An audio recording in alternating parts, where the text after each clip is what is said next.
He doesn't look anything like me. Must be a mistake somewhere. Maybe he's not even my son. Andy said that while openly favoring his good-looking and intelligent son over his daughter, Crystal. He told me our daughter should get a job as soon as she finishes middle school and destroyed the stuff we bought for her high school entrance. I couldn't take it anymore. I packed up and left, taking both kids with me. My name is Misty. I'm your average 35-year-old stay-at-home mom, living with my husband, son, and daughter. My son William has always been handsome since he was a kid, so much so that people often mistook him for a girl. My friends would often say, "You should get William into acting or modeling." He's also incredibly smart, gentle, and mature. By the time he was 3, he was already conversing like an adult. On the other hand, my younger daughter, Crystal, is definitely the cutest girl in the world from my point of view as a parent. However, her appearance was far from what is commonly known as pretty girl. She's a bit on the plump side, with curly hair and a round face. She's not athletic, and she's slow to speak.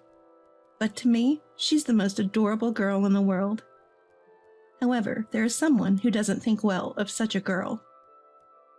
Andy, however, clearly favors William. When he gets home from work, he only pays attention to William. If Crystal tries to join in, Andy tells her she's creepy and trying too hard. Whenever this happens, William suggests, "Let's all play together." But Andy dismisses him, saying, "Don't play with Crystal. You'll catch her stupidity." William sits uncomfortably on his father's lap. He's smart. He understands what's happening. Even my mother-in-law, Jacqueline, dotes on William and mistreats Crystal. Andy's family owns a store. His dad passed away, so Andy is expected to take over the business. That's why we go to my in-laws once a week. Every time we visit Jacqueline, Andy's mom grimaces and says, "Oh, you brought Misty and Crystal again. You could have just brought Andy and William."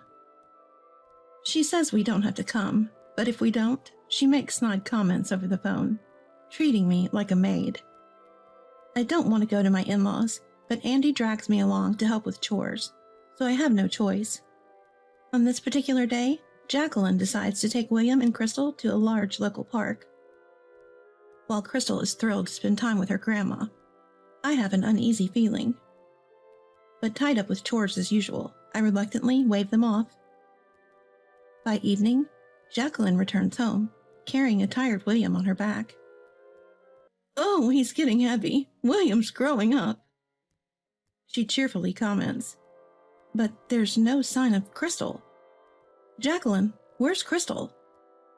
With no hint of guilt, she replies, "I don't know. Both were looking tired, but I can't carry both, so I told Crystal to walk back on her own."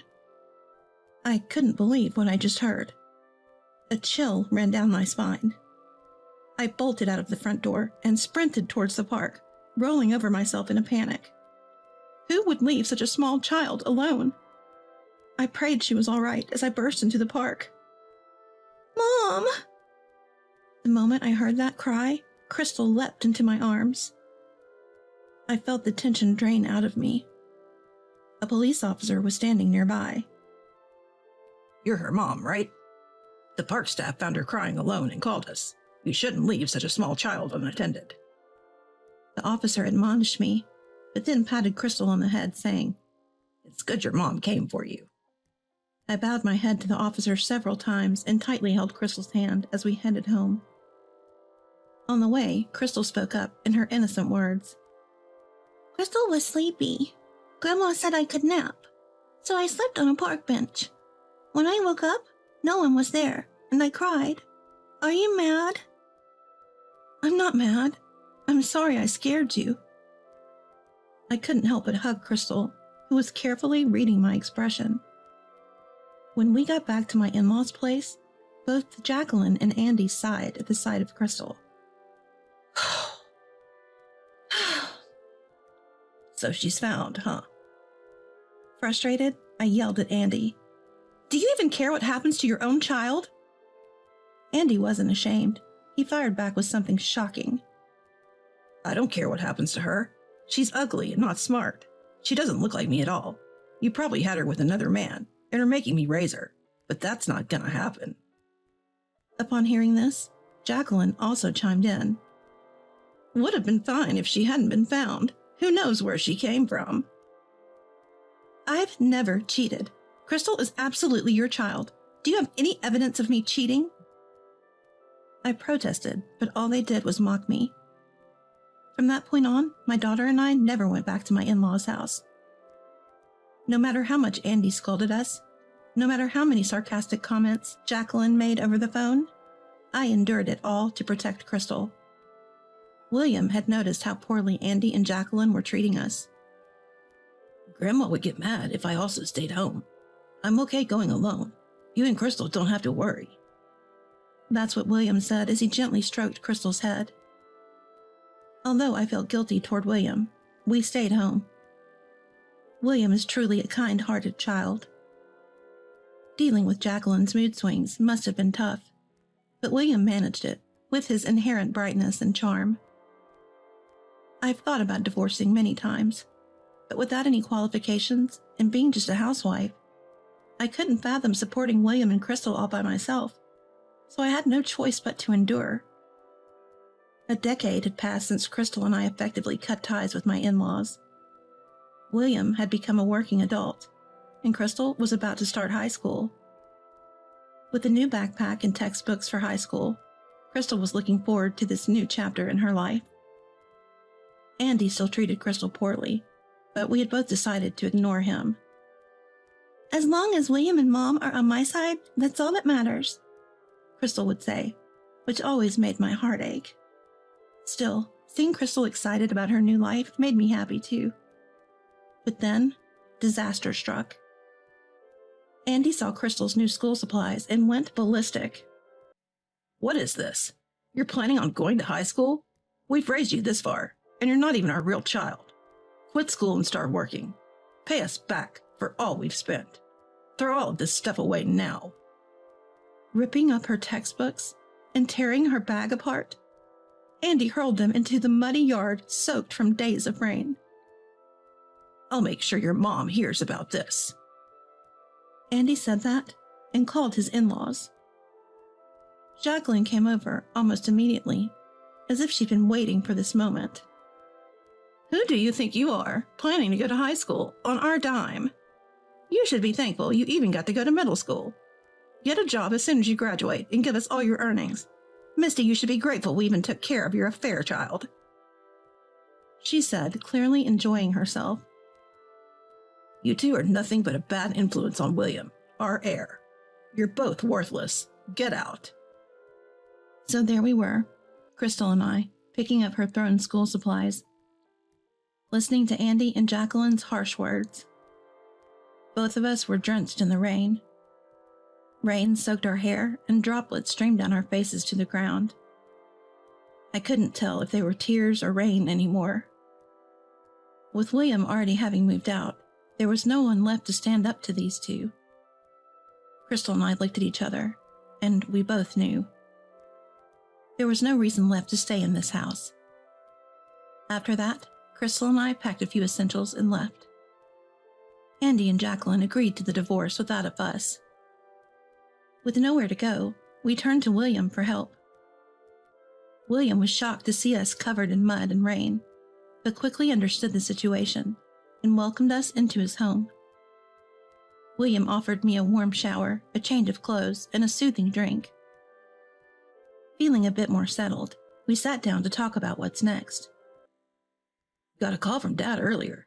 He says he's divorcing Mom, and we should never let them in the house again. He told me to quit my job and take over the family store, but I don't want any part of it. I can't stand him or Grandpa. Hearing this made my heart ache for William. I've always wondered how hard it's been for him, stuck between our family and his in-laws since childhood. I was putting up with it as long as Dad and Mom were married, and while Crystal was in that house. But that's not the case anymore, is it? William grins mischievously. How about changing schools, Crystal?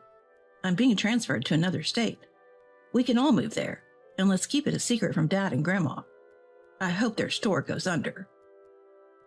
Upon hearing William's enthusiastic proposal, Crystal exclaims, I'm definitely in.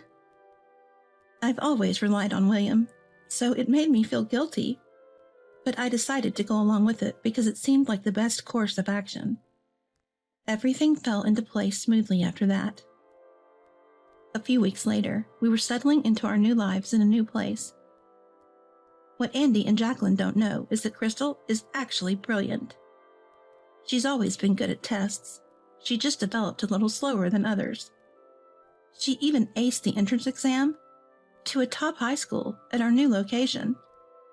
Crystal and I both got new phone numbers, cutting off all contact with Andy and Jacqueline. William kept his line open just to keep tabs on them. He thought it'd be best to have a minimal line of communication to avoid being desperately searched for. 10 years have passed since then. Crystal is an adult now. William has a decent job, and we're all living separately. Today is a rare occasion where we've all gathered for a family meal. I decided to dress up a bit as I waited for the two of them. Suddenly I hear, Is that you, Misty? Yes, it's Misty.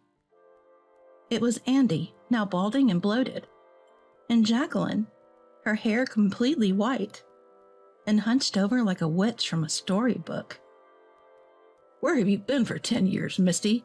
We've been worried. Are you still mad about us claiming Crystal is the child of an affair? Come back. We haven't seen Crystal and William for years. Where are my kids?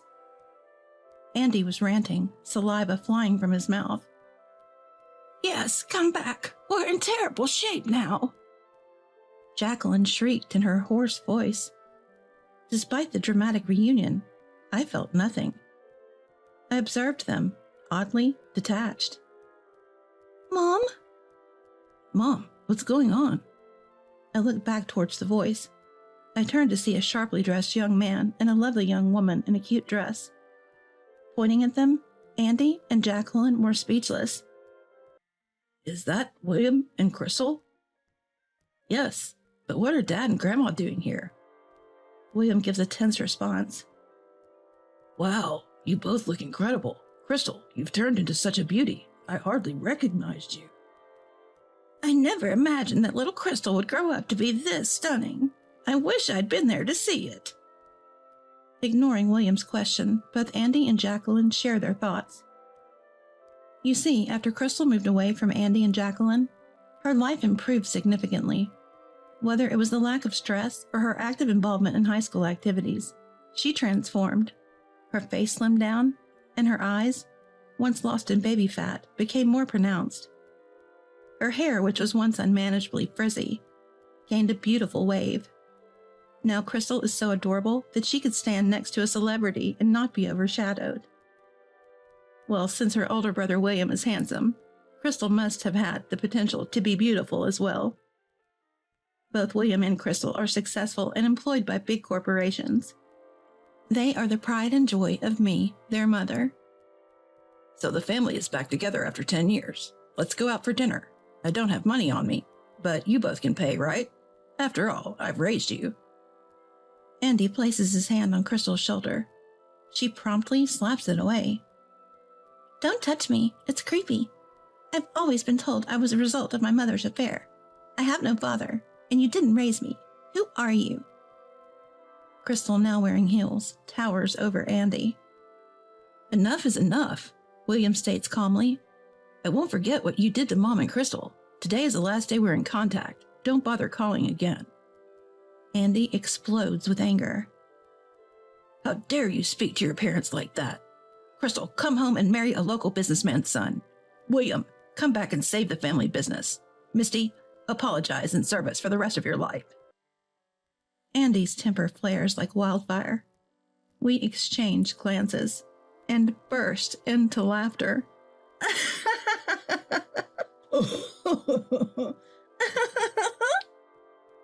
Why would we want your forgiveness? What made you think that? I'm actually getting married soon, so that businessman's son is out of the question. I'm starting my own business, so there's no way I can take over the family shop. What a shame. It'll go under. Both of them laugh, shaking their shoulders.